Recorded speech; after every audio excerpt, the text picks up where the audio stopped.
کی جامع مسجد یہاں کی تاریخ اور ثقافت کا ایک اہم جز رہی ہے۔ مغل بادشاہ شاہ جہاں نے اسے اپنی حکمرانی کے آخری برسوں تعمیر کروایا تھا۔ اس کی امامت کے لیے انہوں نے بخارا کے دینی عالم سید عبدالغفور شاہ بخاری کو پہلے شاہی امام کے طور پر مقرر کیا تھا۔ ان کے بعد نسل در نسل انہی کے خاندان کے افراد امام مقرر ہوتے آئے ہیں۔ موجودہ امام سید احمد بخاری کا تعلق بھی اسی خاندان سے ہے، لیکن اب وہیں کے ایک مقامی رہائش سہیل احمد خان نے ان کی تقرری کو عدالت میں چیلنج کیا ہے۔ سہیل خان نے دلی ہائی کورٹ میں داخل کی گئی درخواست میں اپنا موقف ظاہر کرتے ہوئے کہا ہے کہ اماموں کی تقرری کے ضابطوں کے تحت مرثی اماموں کی کوئی گنجائش نہیں ہے۔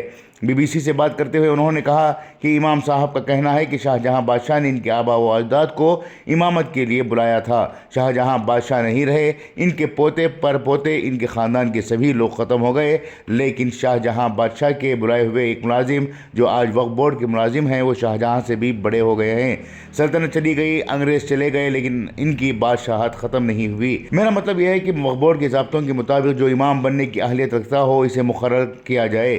سہیل احمد نے پرانی دلی کے رہنے والے ہیں اور بی جے پی کے رہنما ہیں۔ ان کا کہنا ہے کہ وہ گزشتہ 10 برسوں سے وقف بورڈ اور دوسرے اداروں سے جامع مسجد کے بارے میں معلومات حاصل کرتے رہے ہیں۔ انہوں نے الزام لگایا ہے کہ موجودہ امام مسجد اور اس کی املاک کو ذاتی جائیداد کے طور پر استعمال کر رہے ہیں اور ان کی سرپرستی میں جامع مسجد مخدوش ہو رہی ہے۔ انہوں نے کہا کہ میں نے اپنی پٹیشن میں درخواست کی ہے کہ موجودہ امام تو امام بن چکے ہیں، لیکن ان کے بعد یہ نظام ختم ہونا چاہیے کہ ان کا بیٹا امام نہ بنے۔ ان کے بیٹے کو کیوں امام بنایا جائے؟ ایسے شخص کو امام بنایا جائے جو قاری ہو، حافظ ہو، ہر وہ چیز جو امام کے لیے ضروری ہو وہ جانتا ہو اور اس مقام کے قابل ہو۔ سہیل احمد خان نے عدالت سے درخواست کی ہے کہ جامع مسجد ایک بین الاقوامی اہمیت کی تاریخی عمارت ہے، لہٰذا اسے ایک پروٹیکٹڈ تاریخی عمارت قرار دیا جائے۔ ان کا کہنا ہے کہ پروٹیکٹڈ قرار دینے کی صورت میں اس میں نماز نہیں ہو سکے گی، لیکن اس میں یہ بھی درخواست کی گئی ہے کہ اس میں نماز نہ روکی جائے۔ مسجد میں آنے والا سارا پیسہ حکومت کے پاس جائے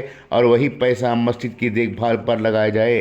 دلی وقف بورڈ نے اماموں کی تقرری سے متعلق ضابطوں اور جامع مسجد کے حوالے سے متعلق اپنا موقف عدالت میں پیش کیا ہے۔ اس معاملے میں 8 فروری کو اگلی سماعت ہوگی۔ بیورو رپورٹ، انقلاب نیوز، نئی دہلی۔